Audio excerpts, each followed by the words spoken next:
Halo penggemar setia, ketemu lagi dengan kelompok 3. Kali ini kita akan membahas sejumlah pertanyaan yang diajukan oleh para penggemar. Apa saja itu? Yuk kita simak. Selanjutnya, ada pertanyaan dari kelompok 6. Halo kelompok 3, videonya keren sekali. Saya dari kelompok 6 ingin bertanya, telur itu kan sudah banyak penelitiannya berkaitan dengan asosiasinya terhadap peningkatan risiko diabetes, yaitu konsumsi telur meningkatkan risiko diabetes, salah satunya karena kandungan kolin dalam telur yang tinggi yang memicu inflamasi. Sementara penelitian yang dipresentasikan melihat dari glutathione pathway dan transkriptom beberapa organ ya. Pertanyaannya, bagaimana kita tahu konsumsi whole age ini tidak memberikan efek antagonistik? Baik, terima kasih atas pertanyaannya untuk kelompok 6. Sebenarnya, kolin itu tidak hanya memiliki implikasi terhadap inflamasi yang berakhir diabetes. Pada kadar tertentu, justru kolin ini dapat dijadikan sebagai agen terapeutik. Sebagai contoh, pada penelitian dengan kasus tikus dengan penyakit sepsis atau komplikasi berbahaya akibat infeksi, yang gejalanya yaitu berupa peradangan sistemik yang disebabkan oleh produksi berlebihan TNF dan sitokin proinflamasi lainnya. Nah, pemberian kolin pada kadar 0,01 sampai 50 mikromol justru dapat menghambat pelepasan TNF dari makrofag tikus yang distimulasi oleh endotoksin dan makrofag lainnya. Nah, pengobatan kolin dengan kadar 5 dan 50 mg per kilogram ini 30 menit sebelum pemberian endotoksin tadi dengan sebesar 6 mg per kilogram pada tikus atau tergantung dosis, ini justru mengurangi kadar serum TNF tadi. Data ini menunjukkan aktivitas antiinflamasi kolin dan menunjukkan potensi terapeutiknya dalam menahan peradangan yang berlebihan. Kemudian, kita perlu mengetahui terlebih dahulu, sebenarnya nilai kolin itu yang dapat dikonsumsi itu kadarnya amannya untuk kita konsumsi itu berapa banyak gitu ya. Adapun untuk nilai kolin yang direkomendasikan itu berbeda berdasarkan kelompok umur. Direkomendasikan untuk umur 0 sampai 6 bulan itu adalah 125 mg per hari, kemudian 7 sampai 12 bulan itu 150 mg per hari, kemudian 1 sampai 3 tahun itu 200 mg per hari, kemudian 4 sampai 8 tahun itu 250 mg per hari, kemudian 9 sampai 13 tahun itu 375 mg per hari, 14 sampai 19 tahun itu 400 mg per hari untuk wanita dan 550 mg per hari untuk pria. Kemudian mungkin untuk usia kita sekarang, wanita dewasa itu 425 mg per hari dan pria dewasa adalah 550 mg per hari. Dan ada perbedaan untuk wanita menyusui dan wanita hamil. Untuk wanita menyusui itu 550 mg per hari dan wanita hamil itu 450 mg per hari. Nah, jadi benar sekali telur merupakan salah satu makanan yang mengandung kolin yang cukup besar. Dalam satu butir telur saja bahkan sudah terkandung 146,9 mg kolin atau sanggup mencukupi 27% jumlah kebutuhan kolin harian yang direkomendasikan tadi. Jadi, selama konsumsi telur kita tidak berlebihan, maka kemungkinan inflamasi tersebut juga kecil atau bahkan cenderung memiliki efek baik sebagai agen terapeutik tadi. Nah, lalu bagaimana hubungannya dengan jalur glutathione tadi? Apakah ada efek antagonistik? Paper yang kami sajikan memang hanya fokus untuk jalur glutathione tanpa melihat atau melibatkan pathway lain. Namun, sepemahaman kami berdasarkan penelusuran terhadap fungsi kolin dan kadar harian kolin yang aman dikonsumsi, selama konsumsi telur hanya memenuhi batas kebutuhan harian atau tidak berlebihan, atau kolin tersebut fokus sebagai agen terapeutik tadi karena kadarnya tidak berlebih, maka tidak bersifat antagonistik dengan glutathione pathway. Jadi, pastikan saja mengkonsumsi telurnya sesuai dengan batasan anjuran yang dikonsumsi dengan tidak berlebihan. Pertanyaan selanjutnya yaitu dari kelompok 2. Halo kelompok 3, saya Dinda dari kelompok 2. Izin bertanya ya, diabetes ini kan dipengaruhi oleh faktor genetik juga ya selain pola makan. Apakah konsumsi telur ini akan memberikan efek yang sama pada kelompok etnik yang berbeda? Seperti yang diketahui, antara etnik satu dengan yang lainnya ada variasi genetik. Bahkan ada etnik tertentu yang punya atau memiliki potensi terkena diabetes lebih besar dibandingkan dengan etnik lainnya. Terima kasih. Terima kasih kembali untuk Dinda atas pertanyaannya. Ya, betul sekali. Salah satu penyebab diabetes mellitus itu yang tidak bisa dielakkan yaitu faktor genetik. Itu sebabnya diabetes sering disebut penyakit keturunan.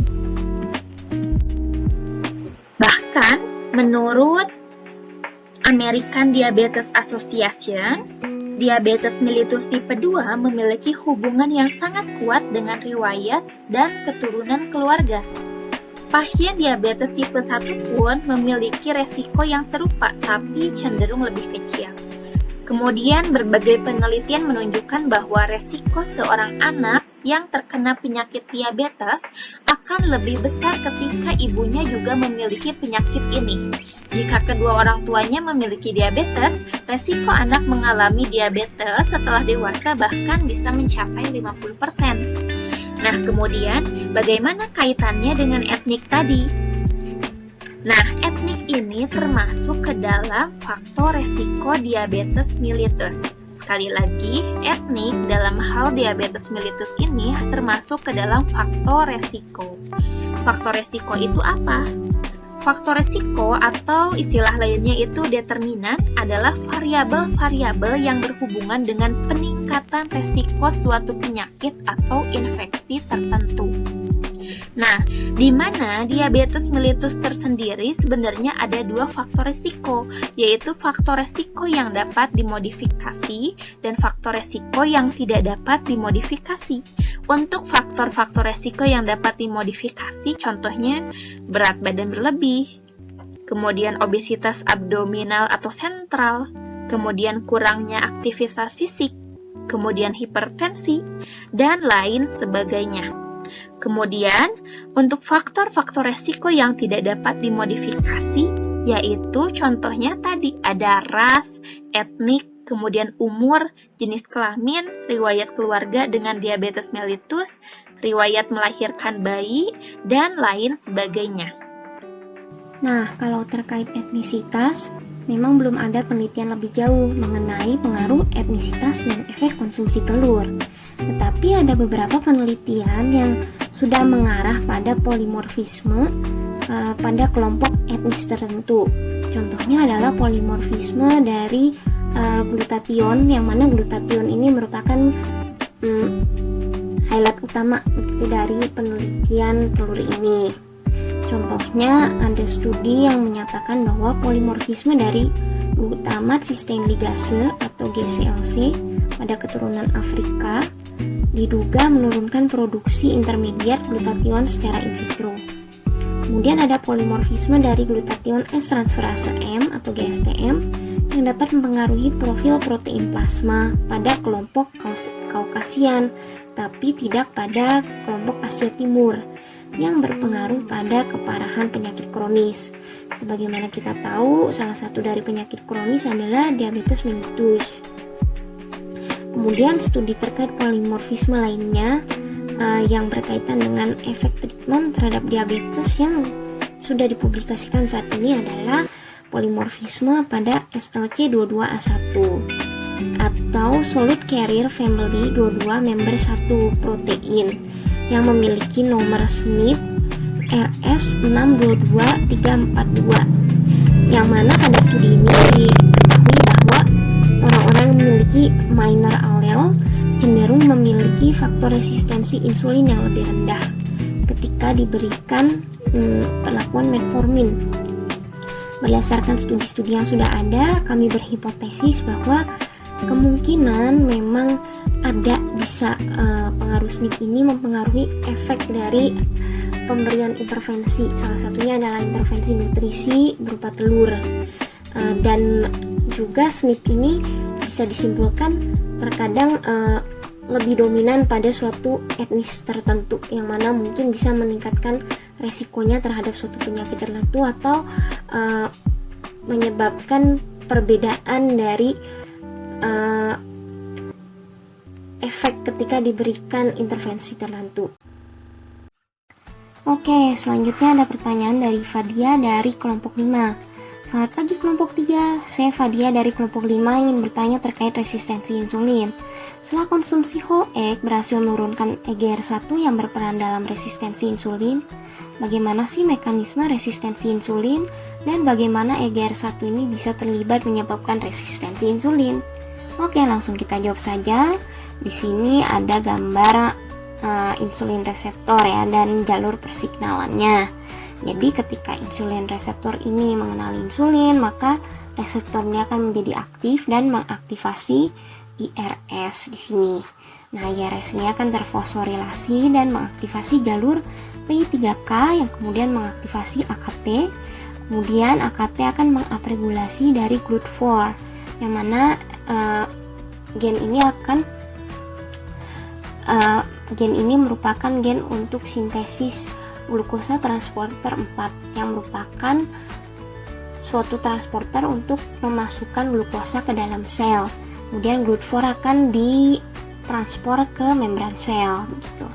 Nah, di sini juga bisa dilihat bahwa insulin reseptor ini berhubungan dengan SHC, GRB2 dan SOS1, yang mana ketika teraktivasi triad protein ini akan mengaktifasi RAS, RAF, MEK, dan ERK12 yang merupakan kaskade sinyal atau yang disebut dengan MAPK pathway signaling. Nah, ERK12 ini berfungsi untuk menginhibisi dari IRS begitu. Jadi dia caranya akan memfosforilasi dari IRS sehingga IRS-nya akan terdouble fosforilasi sehingga menjadi tidak aktif.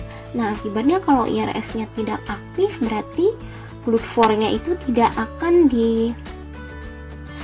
dikeluarkan gitu ya ke membran sel sehingga sel tidak bisa menguptake glukosa.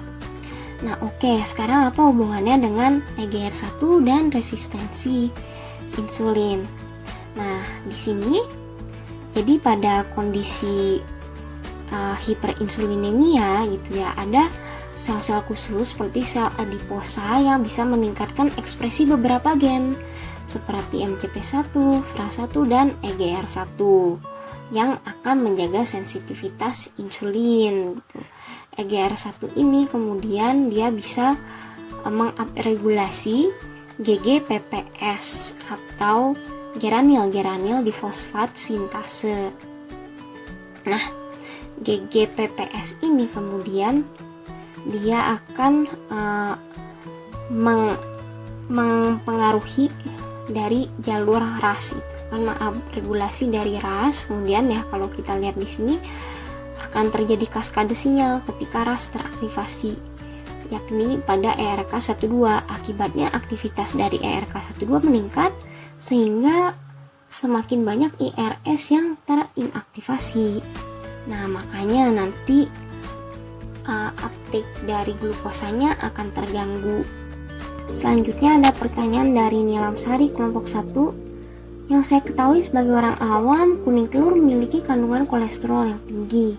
Untuk seseorang yang mengalami diabetes, apakah baik untuk menjaga kondisinya? Oke, langsung kita jawab saja. Jadi, telur merupakan salah satu sumber protein kualitas tinggi terbaik. Bisa dilihat pada tabel berikut ini bahwa protein telur lebih tinggi dibandingkan dengan susu utuh yang diberi tambahan vitamin D dan hanya di bawah dari daging ya. Selain itu, telur juga kaya akan vitamin A dan vitamin D yang nilainya melebihi susu dan daging. Kendati demikian, memang tidak dapat disangkali bahwa telur tinggi kolesterol seperti seperti bisa dilihat pada tabel ya, dan juga tinggi akan lemak tak jenuh yang tentunya komponen tersebut banyak terdapatnya pada kuning telur. Nah, tetapi apakah kuning telur itu jahat? Mari kita simak gambar berikutnya. Kuning telur mengandung sejumlah komponen lemak aktif seperti asam lemak tak jenuh, fosfolipid, kolin, karotenoid. Fosfolipid menyusun kurang lebih 10% dari berat basa kuning telur, yang terutama mengandung fosfatidilkolin, fosfatidil-etanolamin, lisofosfatidilkolin, sphingomyelin, dan beberapa lemak metal dalam jumlah sedikit. UVA, fosfatidilkolin, sphingomyelin bisa secara signifikan menghambat penyerapan kolesterol pada sel monolayer KAKO2 yang memiliki efek potensi terapi untuk mengurangi absorpsi kolesterol.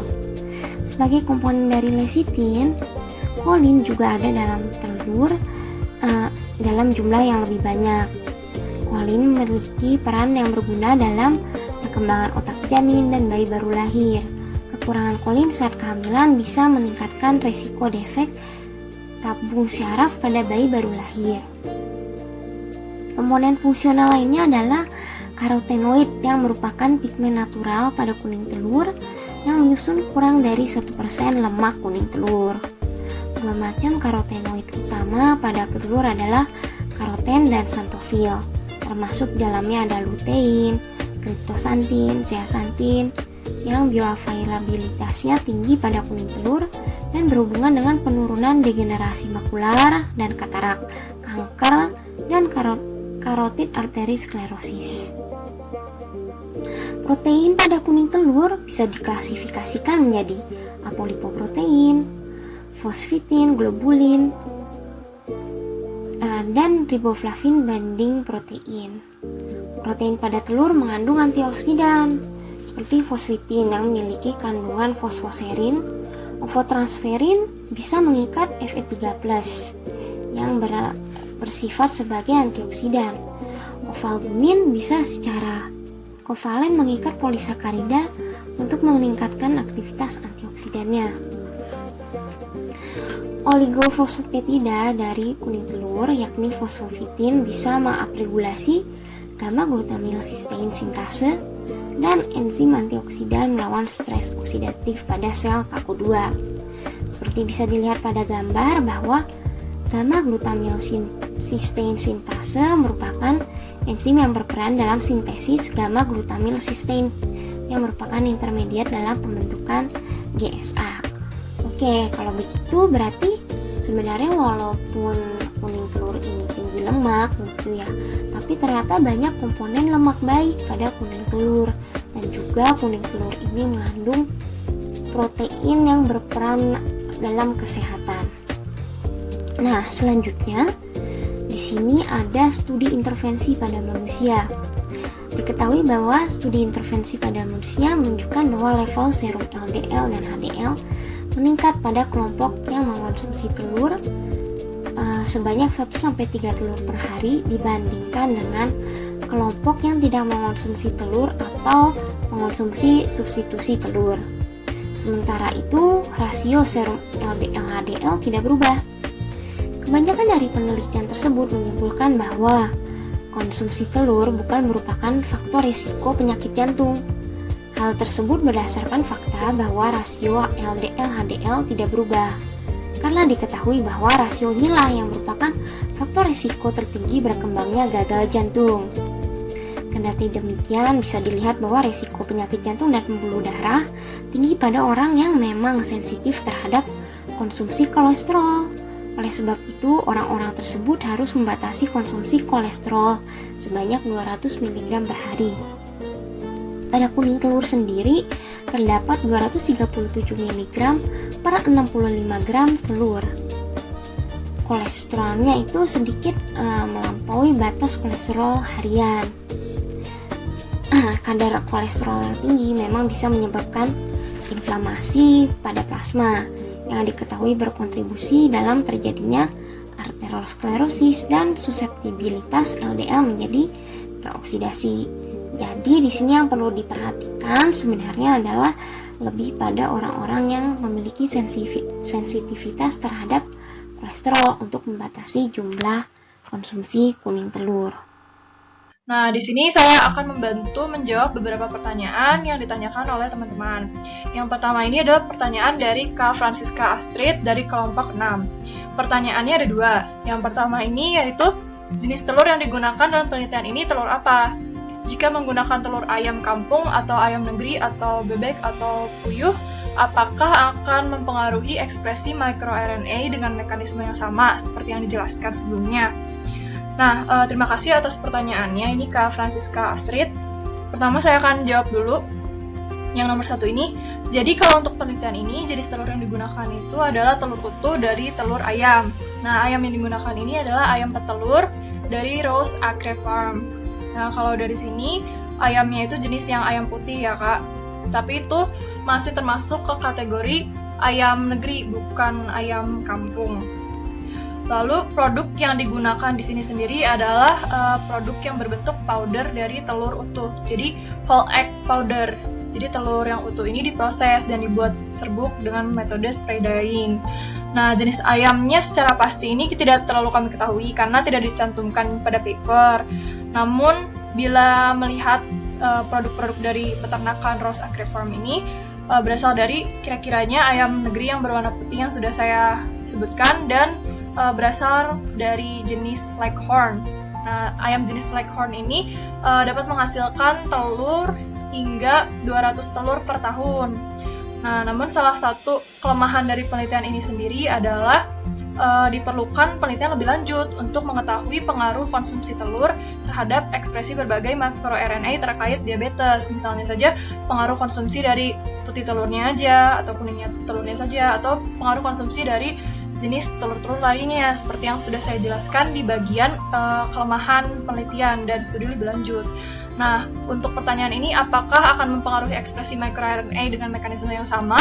Nah, di sini kemungkinan besar konsumsi telur yang berbeda juga bisa mempengaruhi ekspresi microRNA terkait yang sama, karena telur itu kan bisa memiliki komponen yang sama, namun komposisinya itu bisa berbeda. Nah, komposisi yang berbeda ini juga bisa mempengaruhi. Bisa saja komposisi dari telur yang berbeda itu mempengaruhi ekspresi microRNA dengan berbeda. Misalnya ekspresi microRNA terkait diabetes tadi yang sudah dijelaskan itu misalkan CYP7A1 itu lebih tinggi dibandingkan kalau konsumsi telur ayam saja. Lalu misalnya saja ya dibandingkan dengan telur ayam, telur bebek sendiri kan ukurannya biasanya lebih besar, terus memiliki fat, kolesterol, protein, dan kalori yang lebih tinggi. Nah, ukuran yang lebih besar dan kandungan yang lebih tinggi ini juga bisa dapat berkemungkinan besar mempengaruhi ekspresi microRNA yang lainnya, sehingga memang perlu dilakukan studi lebih lanjut. Nah, semoga jawaban saya tadi menjawab pertanyaan dari Kak Francisca Astrid yang bagian pertama. Lalu yang nomor 2, pertanyaannya itu adalah penyajian whole egg ini bagaimana ya supaya bisa mempengaruhi ekspresi microRNA? Kondisinya mentah, setengah matang, atau matang, dimasak dengan dikukus atau digoreng, atau apakah ada perbedaan cara penyajian yang dapat mempengaruhi ekspresi microRNA terkait pencegahan diabetes? Nah, dalam kasus ini, pada penelitian ini sendiri digunakan whole egg powder yang sudah saya jelaskan. Dan di sini sebenarnya tidak dicantumkan teknik pemrosesannya seperti apa.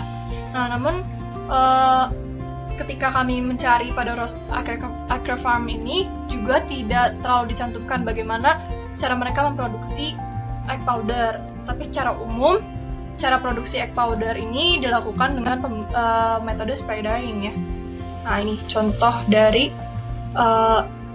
bagan pemrosesannya. Jadi pertama-tama telur ini akan dipecahkan dan dipisahkan dari shell-nya atau dari cangkangnya.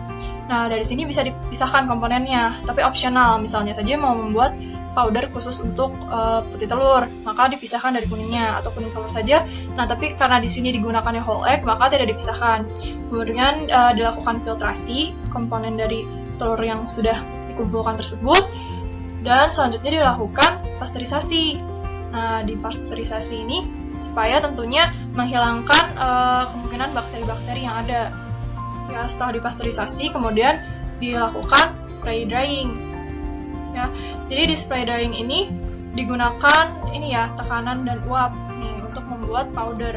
Jadi diuapkan si kandungan airnya ini sehingga diperoleh bagian-bagian serbuknya. Selanjutnya dilakukan packing, dan setelah di packing ini baru bisa dipakai. Nah, jadi di sini sendiri dilakukan spray drying ini agar menghasilkan powder atau serbuk, dan nanti sebelum di packing ini akan didehidrasi ya, supaya dipastikan tidak ada kondisi lembab dan tidak ada komponen yang hilang juga. Nah, tepung telur ini bila menurut literatur dan menurut produk dari Rose Acre Farm ini bisa digunakan hingga 6 bulan bila disimpan pada tempat sejuk dan kering. Nah, lalu secara umum tadi yang ditanyakan itu apakah penyajiannya harus matang, mentah, atau dikukus atau digoreng ya. Nah, secara umum yang digunakan ini bukan telur yang hard boiled di sini, tidak dicantumkan secara khusus, tapi sudah dipasteurisasi dan diproses pada temperatur yang lebih tinggi untuk membuat kandungan airnya terevaporasi.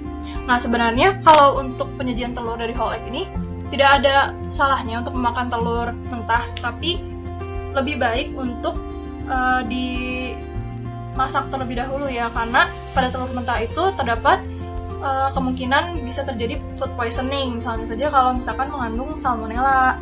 Nah, lalu perlu diperhatikan juga kalau misalkan kita melakukan pemrosesan telur, misalkan telurnya dimasak gitu ya, di boiled atau dikukus itu. Nah, panas itu bisa mempengaruhi struktur dari kandungan telur itu sendiri. Misalnya saja pada beberapa studi dikatakan bahwa telur yang matang memiliki komponen yang lebih mudah diabsorb oleh tubuh dibandingkan telur yang mentah. Nah, berdasarkan studi tersebut, sebanyak 91 protein dapat diabsorb dari telur matang, sedangkan dari telur mentah hanya sekitar 50% saja. Nah, terus di sini tuh kenapa bisa kayak gitu ya? Nah, ini tuh alasannya itu karena pada protein sendiri bila dilakukan pemanasan itu kan akan menyebabkan perubahan struktur. Misalnya saja sebagai contoh di kuning telur itu terdapat biotin. Nah, biotin itu tentunya dibutuhkan oleh tubuh kan. Nah, biotin ini sendiri mempunyai inhibitor. Inhibitornya itu adalah avidin yang bisa ditemukan di putih telur. Bila kita mengkonsumsi telur secara mentah, nah avidin ini akan memblok biotin sehingga akan sulit untuk diserap tubuh. Akibatnya tubuh akan mengalami defisiensi biotin dan tidak bisa menyerap biotin tersebut. Nah, namun bila kita menggunakan atau mengkonsumsi telur yang sudah dimasak, ya maka bagian putih telur di mana di situ terdapat banyak avidinnya itu akan terdenaturasi sehingga tidak dapat berikatan dengan kuat dengan biotin, dan akibatnya biotin tersebut tidak ada yang terblokir, jadi bisa langsung diserap oleh tubuh seperti itu. Nah, cara memasak agar matangnya bisa bermacam-macam ya, tapi alangkah lebih baik bila direbus hingga matang ya, karena kalau direbus itu kita bisa memperoleh nutrisi yang murni seperti kandungan nutrisi dari telur secara umum. Bila misalkan digoreng, itu kan kita menggunakan tambahan seperti minyak dan lain-lain. Nah, ini supaya mendapatkan nutrisi yang murni, maka lebih baik untuk direbus hingga matang. Nah, meskipun begitu, pada beberapa penelitian lain ya, disebutkan bahwa sebenarnya memasak telur itu bisa mengurangi beberapa nutrien dalam telur. Misalnya saja, mengurangi sekitar 17 hingga 20% konten dari vitamin A.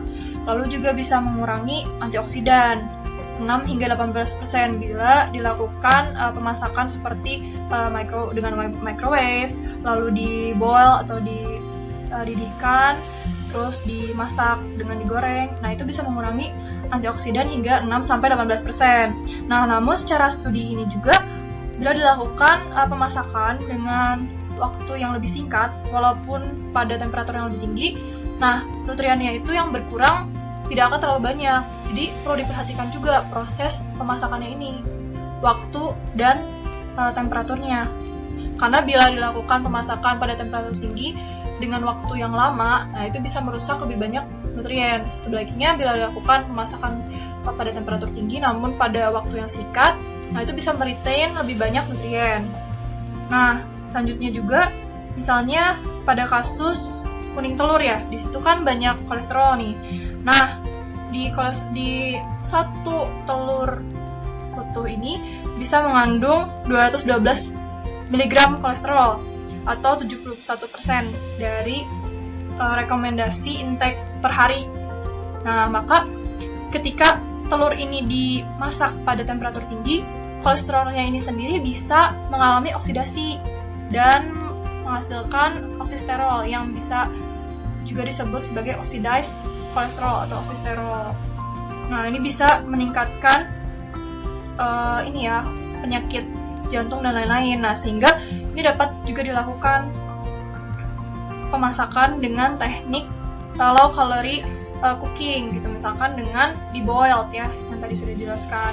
Jadi supaya tidak menambahkan nutrisi-nutrisi dari luar ya, supaya tidak menambahkan extra fat kalori. Jadi tetap kalorinya akan lebih rendah gitu dibandingkan bila kita melakukan pemasakan dengan digoreng seperti itu. Nah, selanjutnya saya akan menambahkan beberapa penjelasan untuk pertanyaan dari Kanilam yang sebenarnya dijawab juga oleh Kak Jen. Nah, di sini ditanyakan secara khusus kandungan apa yang baik dari telur tersebut untuk membantu kondisi diabetes. Senyawa spesifiknya yang membantu metabolisme seperti yang dijelaskan sebelumnya. Jadi senyawa spesifiknya ini sebenarnya pada penelitian ini tidak disebutkan secara khusus ya senyawanya itu apa. Karena di sini hanya disebutkan saja diet whole egg. Jadi belum diteliti secara khusus senyawa yang mempengaruhi ekspresi dari microRNA. Nah, tapi secara umum di dalam telur itu kan kandungannya cukup tinggi ya protein dan lipidnya. Sekitar 435 gram pada whole egg ring, yaitu sekitar 200 gram dan 185 gram untuk masing-masing protein dan lipid. Nah, berdasarkan salah satu studi ini dilakukan penelitian juga terhadap kandungan telur yang utuh yang kira-kira dapat berpengaruh terhadap diabetes. Yang pertama ini pada putih telur ya. Di sini ada IRW dan EWH.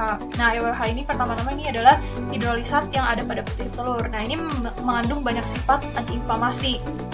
Nah, dan ini juga dia punya sifat AC inhibitory activity, anti-inflammatory, antioksidan, dan juga ini inhibitory DPP-4. Ini akan dijelaskan selanjutnya ya. Nah, ini ada juga dia mengandung IRW. Nah, IRW ini misalnya pada inhibitor ACE ini dapat menghambat persinyalan insulin sebenarnya ACE ini, meningkatkan stres oksidatif dan meningkatkan inflamasi dengan aktivasi NFK beta ya. Nah, jadi di sini juga bisa memicu aktivitas inhibitor ACE, menyebabkan persinyalan insulin menjadi lebih baik dan juga menurunkan stres oksidatif tentunya.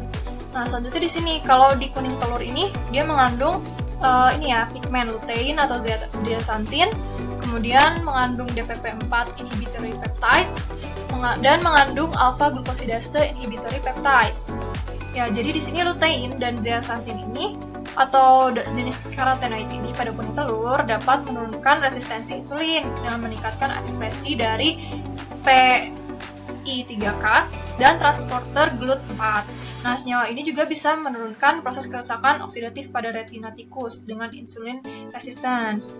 Nah, selanjutnya juga di sini ya, DPP-4 inhibitory activities, di mana di sini tuh DPP-4 itu merupakan enzim yang akan mendegradasi hormon seperti glukagon.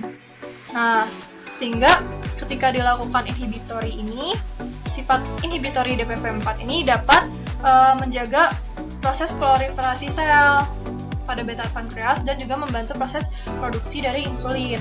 Maka lebih efeknya ke antidiabetik ya efeknya. Kemudian ini alpha glucosidase inhibitory peptide. Nah, ini bisa menghambat alpha glukosa yang menghidrolisis karbohidrat menjadi monosakarida. Nah, sehingga ini bisa digunakan untuk membantu mengontrol kadar gula darah pasien dengan diabetes tipe 2. Ya, jadi senyawa-senyawa ini yang diperkirakan memiliki efek dari antidiabetik ya pada telur utuh. Nah, semoga ini bisa menjawab pertanyaannya Kanilam lebih dalam lagi. Nah, selanjutnya ada 2 pertanyaan nih. Yang pertama dari Hana dari kelompok 7 dan Goldina dari kelompok 4. Ini kenapa saya satukan di dalam satu slide? Ini karena pertanyaannya masih sedikit terkait ya, sedikit banyak masih terkait. Ya, yang pertama ini adalah dari Hana dari kelompok 7 ya. Nah, di sini ditanyakan nih, kelompok 3 ingin bertanya pada penelitian ini, konsumsi telur pada hewan uji Zucker diabetic fat rate. Nah, ini memberikan pengaruh yang baik terhadap diabetes mellitus tipe 2 melalui ekspresi microRNA. Nah, apakah pada manusia efek selulernya akan sama? Ya, pertama-tama, ini terima kasih ya pertanyaannya. Jadi, sudah dijelaskan juga sebelumnya oleh Kak Jen di PBT bahwa Zucker diabetic fatty rat ini adalah salah satu jenis tikus yang mengalami mutasi khusus dan menunjukkan adanya tanda-tanda obesitas dengan tambahan gejala-gejala dari diabetes. Nah, ZDF atau Zucker diabetic fatty rat ini telah digunakan sebagai hewan model untuk meneliti diabetes tipe 2 pada manusia. Nah, model tikus ini sendiri menunjukkan adanya kesamaan fenotip dengan manusia yang terkena diabetes tipe 2. Berbeda dengan mencit yang biasa disuntikan zat lain, misalnya alloxan gitu, untuk menginduksi diabetes mellitus tipe 1. Nah, kalau ZDF ini adalah model yang khusus dibuat untuk memimik resistensi insulin yang menyebabkan diabetes pada manusia. Maka dari itu, seharusnya pengaruh perubahan ekspresi miRNA yang teramati ini akan relevan sebagai studi pada diabetes mellitus tipe 2. Nah, microRNA ini kan digunakan untuk regulasi ekspresi gen, dan apabila gen targetnya itu sama, misalnya yang sudah disebutkan sebelumnya itu kan CYP7A1 ya, maka microRNA yang dipengaruhi seharusnya sama baik pada model ZDF maupun manusia.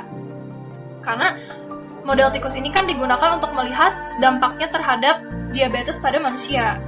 Nah, pada penelitian ini juga kan dilakukan analisis perubahan ekspresi microRNA pada beberapa organ, dan teramati juga adanya perbedaan ekspresi pada microRNA. Misalnya ada yang terkait SCD yang berperan dalam regulasi resistensi insulin, di mana pada gen ini juga ada peran yang sama pada manusia, peran dari gen SCD ini. Nah, lalu di penelitian lain juga dilakukan analisis metabolic stress pada bagian ginjal dan pankreas ZDF rat, lalu diperbandingkan dengan manusia. Nah, dari penelitian lain ini ternyata terdapat peningkatan stres oksidatif yang menyebabkan gangguan pada pathway yang sama, baik di pankreas ZDF dan manusia, yang selanjutnya bisa menyebabkan resistensi insulin. Jadi, model ini sudah representatif seharusnya terhadap proses diabetes mellitus tipe 2 yang ada di manusia. Jadi seharusnya akan sama efek selulernya. Nah, selanjutnya pertanyaan dari Godina ya. Nah, ini pertanyaannya agak mirip ya. Diketahui pada penelitian ini digunakan tikus yang mengalami mutasi pada gen tertentu sehingga menyebabkan diabetes. Apakah efek penurunan diabetes dari telur ini akan tetap terjadi pada diabetes manusia yang mutasinya terjadi pada gen lain? Apakah efeknya bisa ke penyakit diabetes secara umum dan berbagai tipe diabetes? Terima kasih. Nah, oke. Terima kasih ya pertanyaannya, Goldina. Nah, pada penelitian ini sebenarnya tidak dilakukan karakterisasi senyawa khusus dari telurnya yang menyebabkan penurunan diabetes. Ini sama ya untuk jawaban dari pertanyaan Kanilam ini ya. Nah, namun berdasarkan beberapa dari hasil penelitian, diketahui bahwa konsumsi telur utuh itu bisa menyebabkan perubahan ekspresi microRNA terkait diabetes tipe 2. Nah, karena ini kita menggunakannya juga tikus ZDF ya, yang merupakan hewan model untuk diabetes mellitus tipe 2. Nah, ini juga bisa melihat kan diabetes tipe 2 dan komplikasinya juga gen-gen yang terkait penelitian ini itu seharusnya sudah representatif dengan diabetes yang pada manusia. Itu. Misalnya pada di penelitian ini kan terdapat perubahan pada ekspresi microRNA, gen SCD dan sitrokrom 7A1 ya. Nah, penderita diabetes juga umumnya mengalami penurunan ekspresi dari kedua gen ini. Itu sama seperti tikus ZDF. Sehingga efek perubahan pada microRNA terkait dapat sama.